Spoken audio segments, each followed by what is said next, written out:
제가 볼 때는 이제 HBM4에 대해서 원래 하이닉스가 공식적으로 이야기했던 거는 이제 내년도 말 뭐 생산 뭐 이렇게 얘기를 했었는데 6개월 당겨달라 전선왕이 요청했다 이렇게 얘기를 했고 한번 해보겠다 뭐 이제 이런 뉘앙스 얘기를 했었고요. 그게 첫 번째고 두 번 그러니까 HBM4에서도 경쟁사 대비 앞서가겠다라는 걸 명확히 했다 이렇게 볼 수 있겠고 또 하나는 HBM3 16단 이야기를 했습니다. 16단 그거에 대해서도 지금 하이닉스가 적용하고 있는 그 어드밴스드 MR 머프 기술로 가능하다 이렇게 얘기를 했고 혹시라도 이제 우려하는 분들이 있을까봐 이 하이브리드 본딩 이것도 백업 기술로 같이 개발하겠다. 이 얘기는 이제 뭐냐면은 사실은 뭐 일부에서 이 MR 머프 기술이 좋은 건 알겠는데 이게 8단, 12단까지는 가능한데 단수가 높아지면서 굉장히 어려움에 처할 거다.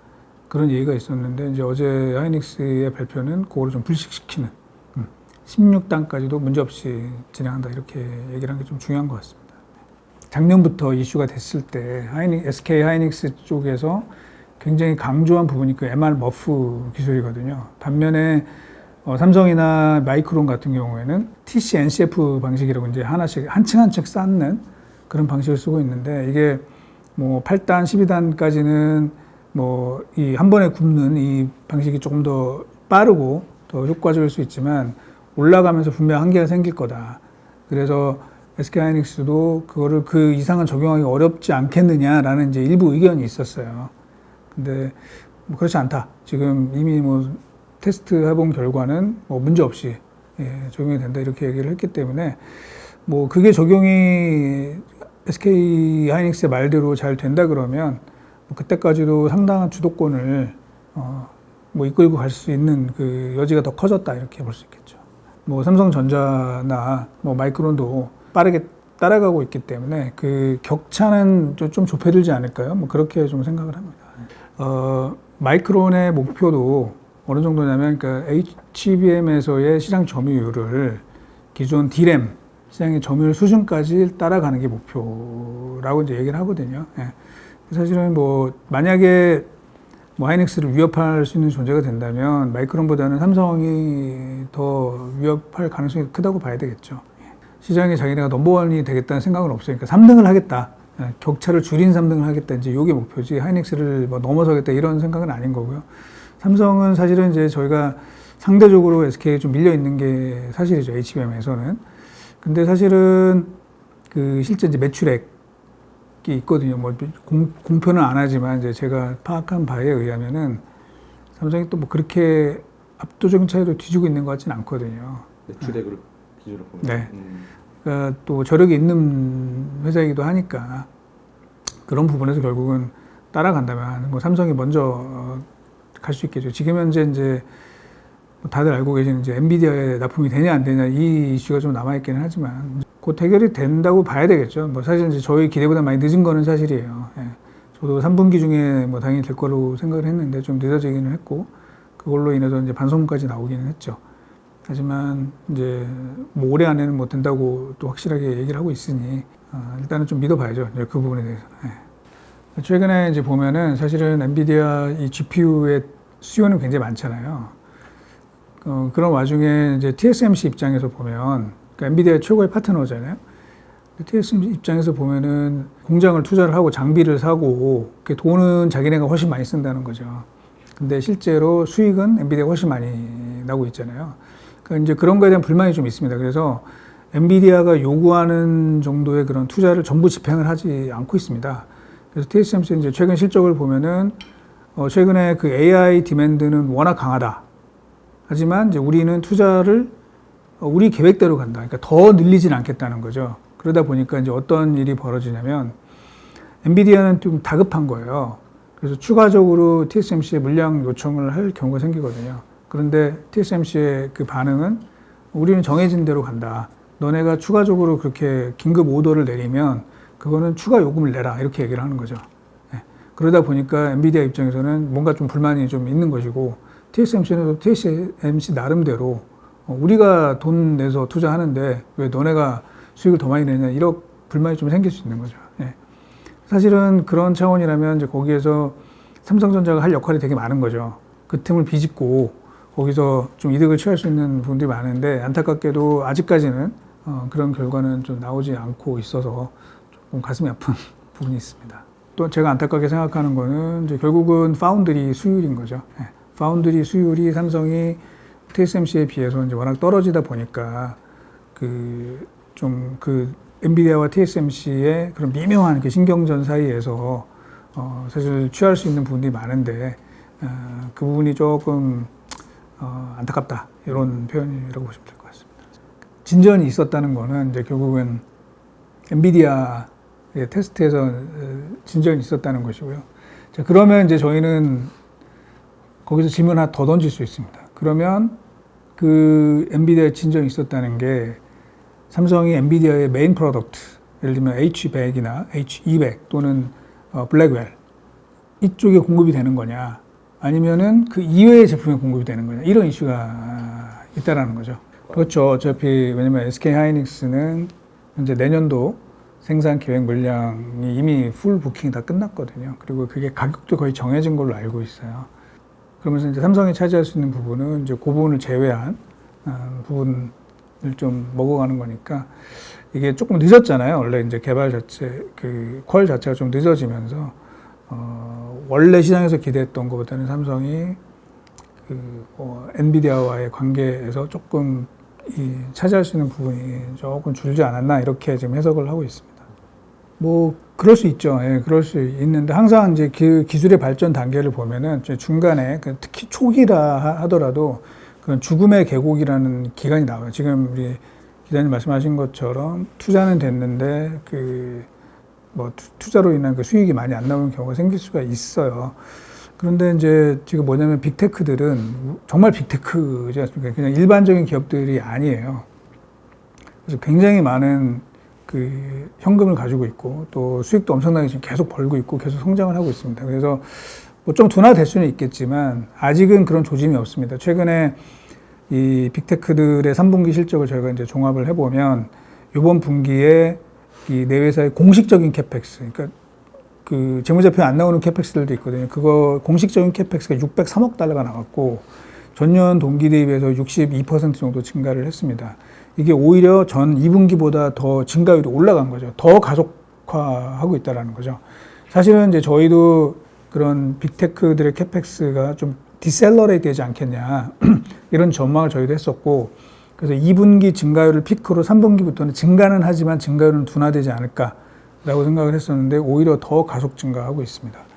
그래서 그런 걸 보면 뭐 언젠가는 그런 우려가 현실화될 수는 있겠지만 그렇게 이제 과거의 다른 일반적인 산업들처럼 이렇게 확 꺼지는 이런 형태는 아니지 않을까라고 좀 생각을 합니다. 그리고 AI에 대해서 이제 너무 많이 투자됐다. 물론 많이 투자됐지만 AI 전문가들, 뭐 저명하신, 전 세계적으로 저명하신 이런 이제 학자분들도 제가 이제 저도 좀 공부 좀 해보고 그분들 이야기도 좀 들어보고 직접 대화도 해본 적도 있는데, 그러면 사실 저희 일반인들이 생각하는 것보다는 훨씬 더 그 AI의 그 뭐라 그럴까, 이 잠재력 이걸 훨씬 더 크게 보고 있습니다. 그래서 뭐 지금 말씀하신 그런 이 일종의 캐즘이 뭐 단기적으로 나타날 수 있겠지만 이게 뭐 일반적으로 다른 산업, 예를 들면 배터리라든지 뭐 이런 쪽에서 나타난 것처럼 크게 장기화되지 가능성은 그렇게 높지 않다. 그렇게 현재는 말씀드리고 싶네요. 예를 들면 지금 우리가 AI를 보면 되게 놀랍지 않습니까? 뭐 챗GPT도 그렇고, 뭐 그림을 그리는 달리도 그렇고, 뭐 비디오를 만드는 여러 가지 이런 걸 보면서 저희가 깜짝깜짝 놀라고 있는데, AI 석학들의 이제 이야기는 지금의 AI의 학습은 사실은 뭐 반쪽도 안 된다고 얘기를 하고 있습니다.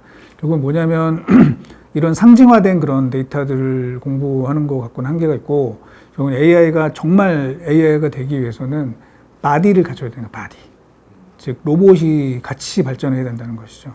로봇이 물리적으로 움직이면서 물리적인 현상을 이해하는 수준, 그거를 통해서 훨씬 더 많은 데이터들이 학습이 될 수 있고, 그렇게 돼야지만 AI가 더 발전하게 되고, 그러면 AI가 더 발전하게 되면 그걸로 인해서 로봇이 더 발전을 하게 되고, 뭐 이런 서로의 상승작용이 발생을 한다는 거죠. 그래서 뭐 로봇이 지금 뭐 다 발전해 이렇게는 저희가 안 보잖아요. 그래서 이제 동반해서 가면서 또 다른 영역이 펼쳐질 수 있고, 뭐 나중에는 로봇이 도구를 다룰 수 있게 될 수 있다.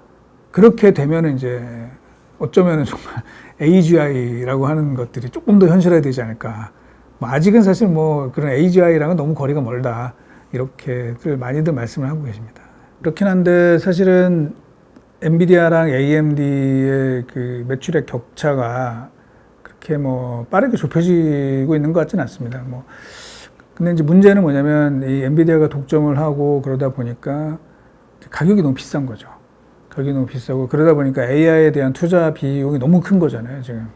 그러니까 사실은 AI의 좀 건전한 발전을 위해서라도 사실 경쟁자들이 나오면서 가격이 좀 떨어져야 되는데 아직은 그런 조짐은 없어요. 근데 뭐 계속 그러진 않을 거다라고 이제 보고 있고요. 뭐 다들 아시는 것처럼 엔비디아가 이렇게 파워풀한 거는 결국은 뭐 반도체의 뭐 능력도 있겠지만 그거보다는 반도체가 AI로서 작동할 수 있게 하는 뭐 제반 기술들, 예를 들면 초고속 네트워킹이라고 하는 NVLink 뭐 이런 기술이 또 중요하고 또 전체 소프트웨어적으로 얘를 뒷받침하는 뭐 CUDA 뭐 이런 시스템들이 중요하다는 거죠. 그래서 다른 업체들이 그거를 갖추려면은 좀 시간이 걸리지 않을까요? 그래서 뭐 당연히 이제 엔비디아 점유율 면에서 좀 떨어지겠지만 이게 뭐 급격하게 마찬가지로 이렇게 확 줄거나 이러지는 않을 걸로 저희는 보고 있고 내년도 엔비디아의 실적 전망치도 현재 컨센서스가 보면 매출액 1650억 달러 정도를 보고 있거든요. 현재 컨센서스는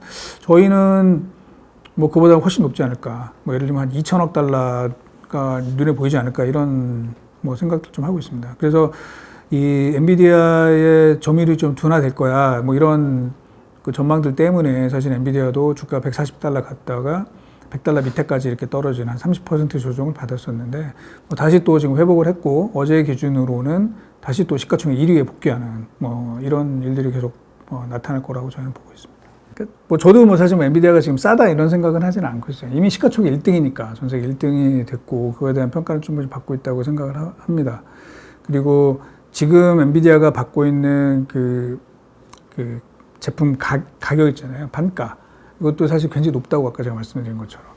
이게 뭐 계속될 것 같지는 않아요. 그리고 지금 현재 엔비디아의 그 GP 마진이라고 그러죠. GP 마진 한 80% 정도 되고 있는데 너무 높습니다, 사실은. 그래서 그걸 생각을 하면 엔비디아가 계속 주도를 하는 거는 맞지만 과연 뭐 실적 성장세가 지금 시장의 눈높이에 맞게 뭐 내년까지는 몰라도 내후년 이후로 계속 갈 거냐 그렇게는 보기엔 좀 쉽지는 않거든요. 그래서 뭐 저 같으면 제가 투자자라면 엔비디아 말고 뭐 다른 주식들 조금 더 보려고 노력을 할 것 같습니다. 예. 그렇죠. 예, 동일 섹터 AI가 뭐 계속 저희는 성장한다고 보고 있기 때문에 뭐 그런 부분들이 좀 기회가 있을 것 같고 뭐 예를 들자면 이 뭐 팔이 안으로 굽는다고 국내 반도체 업체들 좀 보고 싶어요. 왜냐하면 지금 하이닉스가 엄청나게 이익을 많이 내고 있는데 뭐 예를 들면 마이크론이랑 비교했을 때 이번 분기에 이익 규모가 한 3배 정도 됩니다. 그런데 시가총액은 오히려 낮거든요. 저희로서는 되게 억울한 거죠. 한국 주식의 디스카운트도 굉장히 큰 거고 그래서 뭐 거래소나 또 뭐 기재부나 이런 데서도 코리아 밸류업을 계속 하려고 지금 노력을 하고 있고요. 또 하나는 이제 메모리 자체에 대한 그 시장에 좀 불신이 있어요. 그러니까 메모리에는 뭐 지능이 없는 거 아니냐. 그래서 결국은 이 주가 되는 게 아니라 항상 종으로 좀 따라붙는 거 아니냐 이런 게 있는데 이제 그래서 사실은 이 어드밴스드 메모리들 예를 들면 PIM, 프로세싱 인 메모리라든지 또는 메모리의 이 아키텍처를 더 고도화시켜서 이 좀 더 효율화할 수 있는 CXL 이런 이제 기술들이 계속 언급이 되고 있거든요. 그렇게 되면은 저도 이제 메모리에 지능이 붙는 거잖아요. 프로세싱 인 메모리라는 게 그러면은 메모리 밸류가 더 올라갈 거고 뭐 그런 차원에서 SK도 그렇고 삼성도 그렇고 지금 뭐 밸류션도 좀 저희는 굉장히 싸지 않습니까? 그래서 그런 부분들도 한번 좀 기대해 볼 수 있다. 결국은 이 HBM 다음 단계인 PM이나 CXL로 넘어가게 되면은 메모리의 부가가치가 더 높아질 수 있는 기회가 있으니까 그런 것들도 조금 장기적 관점에서 저희가 볼 수 있다. 이렇게 생각을 하고 있습니다. 아직은 제가 판단을 못 드리겠습니다. 왜냐면은 삼성이 이제 과거의 모습을 회복을 한다 그러면 뭐 당연히 지금 뭐 올라가겠죠. 근데 지금 과연 삼성이 변할 것이냐 그거에 대해서 조금 확인이 필요하지 않을까. 왜냐하면 이제 사실은 저는 믿고 싶어요. 삼성이 잘해낼 거라고 믿고 싶지만 또 믿었었고 저도 믿었었고 근데 어쨌든 올해 이제 보여준 거는 일단 약속을 지키지 못한 부분들이 좀 많았고 그러다 보니까 더 실망들을 많이 했고 지금 이제 변화한다고 말씀을 하셨습니다. 특히 이제 전영현 부회장이 되게 어려운 결정을 하셨죠. 그 반성문도 쓰시고 근데 이제 반성문 쓰신 대로 거기에 저는 답이 있다고 생각을 해요. 그래서 반성문을 잘 쓰셨고 반성문에 있는 계획대로 과연 이제 되는지 그거를 좀 확인하는 과정이 좀 필요하다. 그리고 그렇게 되면은 이제 저는 뭐 삼성이 워낙 뛰어난 인재들이 많거든요. 그래서 뭐 다시 좀 예전 같은 좀 힘을 내는 그런 삼성전자가 될 수 있을 것 같고요. 그래서 지금 당장 뭐 좀 사자 이거는 아니지만 뭐 변화되는 모습 뭐 예를 들면 뭐 나오겠죠. 이제 연말에 뭐 예를 들면 인사의 변화라든지 또는 뭔가 성과 뭐 HBM 관련돼서 정말 구체적인 성과 이런 것들이 나오게 되면 조금씩 희망을 가져도 되지 않을까 생각을 합니다. 하이닉스는 좀 억울하죠, 사실은. 이렇게 지금 이익을 많이 내고 있고 또 이 인공지능과 관련해서 엔비디아, TSMC, 하이닉스 이게 어떻게 보면 세트를 묶여 있는 상황인데 삼성에 비해서는 좀 나은 것 같지만 사실은 전 세계 다른 반도체 업체들의 주가랑 비교해 보면 하이닉스가 뭐 이렇게 좀 잘했냐 주가가 만족해 전혀 그렇지 않다고 저는 생각을 합니다. 예. 그래서 이거는 글쎄요 이제 하이닉스 자체 문제라기보다는 뭐 최근에 아시는 것처럼 SK 그룹의 여러 가지 좀 어려운 점 이런 부분들이 있고 또 하나는 이 한국 증시의 디스카운트 요인들 뭐 너무 많죠. 예. 뭐 그래서 이제 지금 많은 얘기들이 뭐 상법 개정이라든지 뭐 배당소득, 이 분리과세 뭐 이런 것들이 좀 나오고 있습니다. 그래서 그런 것들이 이제 저는 좀 작용을 할 거라고 믿고 있고요. 그렇게 되면서 이제 하이닉스가 좀 과도하게 그 낮은 밸류에이션들은 조금 회복이 되지 않을까요? 근데 지금 이 메모리를 이렇게 디스카운트해서 보는 거는 이제 뭐 최근에 아시는 것처럼 이제 뭐 미국의 IB 증권사에서 이제 겨울 이야기를 또 꺼내가지고 그런데 사실은 지금 현재 상황은 꼭 그럴 것 같지는 않거든요. 왜냐면 HBM이라는 게 워낙 견고하게 지금 밑에를 받쳐주고 있기 때문에 뭐 옛날 같은 그런 이제 들쭉날쭉한 그런 사이클보다는 조금 안정화되면서 우상향하는 이런 사이클이 나오게 될 거고 그런 과정에서 메모리 섹터에 이 적용되는 되게 낮은 밸류에이션이 좀 재평가될 기회가 있다 이렇게 생각을 합니다. 이제 그게 저 이제 온 디바이스 AI이거든요. 그러니까 지금 엔비디아의 이 칩들은 주로 데이터 센터 용으로 다 지금 들어가고 있는 거죠. 학습을 시키고 추론을 하고 이제 이런 건데 앞으로는 AI의 발전이 엣지급 또는 이 온디바이스 AI로 이제 넘어가게 될 거고요. 근데 여기에다가 엔비디아 그래픽 카드를 넣을 수는 없는 거잖아요. 그러니까 이제 여기에는 좀 경량의 그러한 좀 특화된 이런 어플리케이션 칩들이 이제 많이 나오게 될 거고 그런 과정에서 뭐 좀 여러 업체들의 기회가 될 수 있을 것 같습니다. 그래서 사실은 뭐 국내도 비상장 업체들이 많이 있죠. 뭐 퓨리오사라든지 리벨리온, 뭐 망고 부스트 이런 회사들이 있고 아직은 뭐 이렇게 실적을 낸다 이렇게 보기엔 좀 어렵지만 그런 회사들의 좀 기회가 있을 수 있고요. 미국에서도 해외에서도 뭐 그런 관련된 이제 많은 업체들이 있습니다. 그리고 저는 뭐 개인적으로는 반도체 전설이라고 얘기하는 짐 켈러가 지금 운영을 하고 있는 텐스토렌트 이런 회사를 좀 눈여겨볼 필요가 있다고 생각을 합니다.